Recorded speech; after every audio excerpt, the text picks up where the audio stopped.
So yeah, I think I'm going to check out The Cellar. It sounds pretty good. And it stars Elisha Cuthbert. Man, she was hot. I remember her in Old School. Look, whatever. We were just having a little fun. You have nothing to worry about. Yeah, and she was amazing in The Girl Next Door.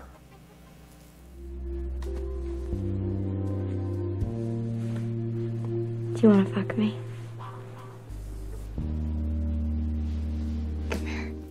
Whew, how many years ago was that? I don't remember. But I'm going to go check out The Cellar, then I'm going to come back here and review it. Like, comment, subscribe, share, do all the normal YouTube stuff. Hit the notification bell. You'll be the first to know when I post new videos. So let me go watch The Cellar, and then I'm going to come back here and I'm going to review it for you. What am I waiting for? Let's go.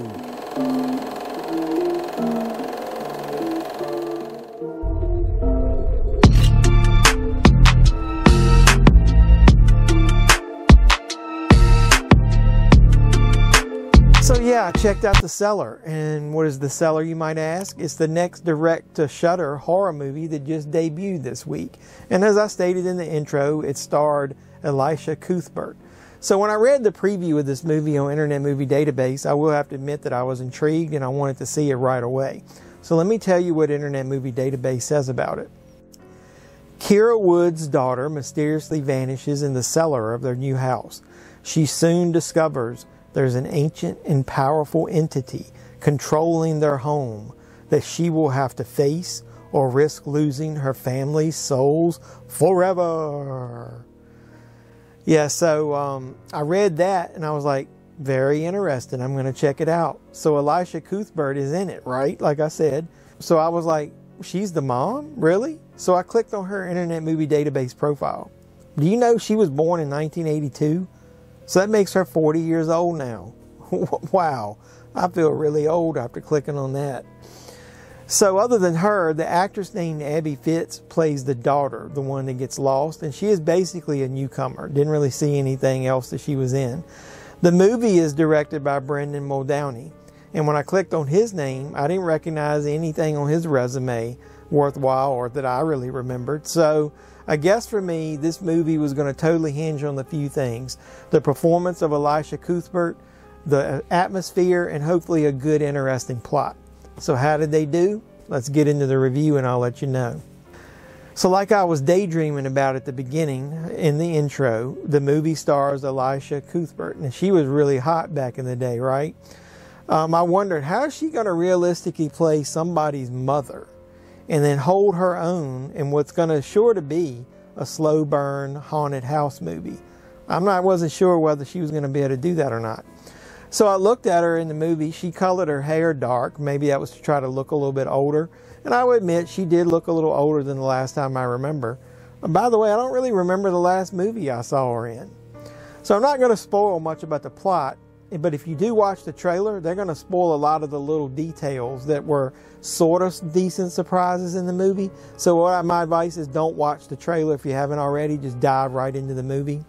So let's talk about the movie. It had a really good premise, right, from what I read. The atmosphere in the house was going to be great, right? They had to have like a cellar involved. Somebody going to get lost in it. So that was going to be great, right? Hopefully this movie would have a great score like most horror haunted house movies do. No, not at all. The movie didn't have a great score at all. It may have, but I don't remember it. And usually that's something that's worthwhile that you'll remember because it usually sets the tone in the atmosphere. The house, they didn't do much with that either. It could have been very interesting, but it was a little bland, a little boring. Now I will admit some of the concepts they used about the cellar and everything around it, and I'm not going to spoil it, that was kind of cool. So I'll give them some points for that. Elisha does a good job, and so does the actress playing her daughter, so that wasn't bad. But everybody else in this film, they play very cookie-cutter characters that you see in any other haunted house movie or ghost story. Nothing new here. Let's see, you got the skeptical husband who doesn't believe what's going on.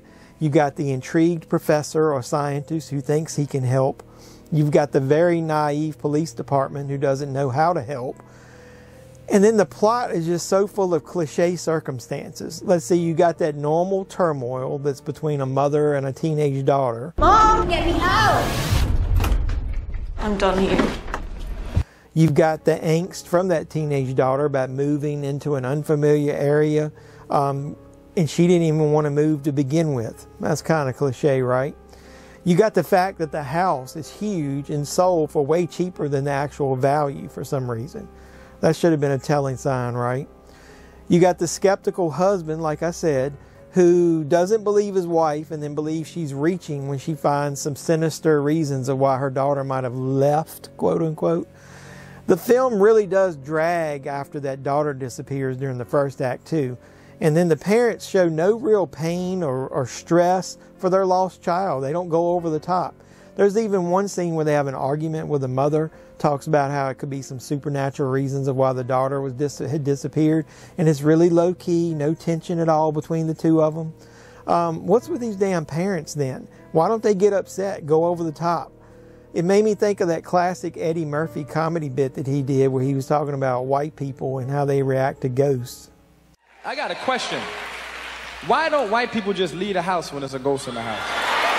I would have been in the house and said, oh, baby, this is beautiful. Get out. Too bad we can't stay, baby. So I'm really sorry if I offended anybody, but you have to admit, it's damn true, especially in this movie. So what could have saved this movie was a really strong final act. And maybe a really good reveal of what was going on.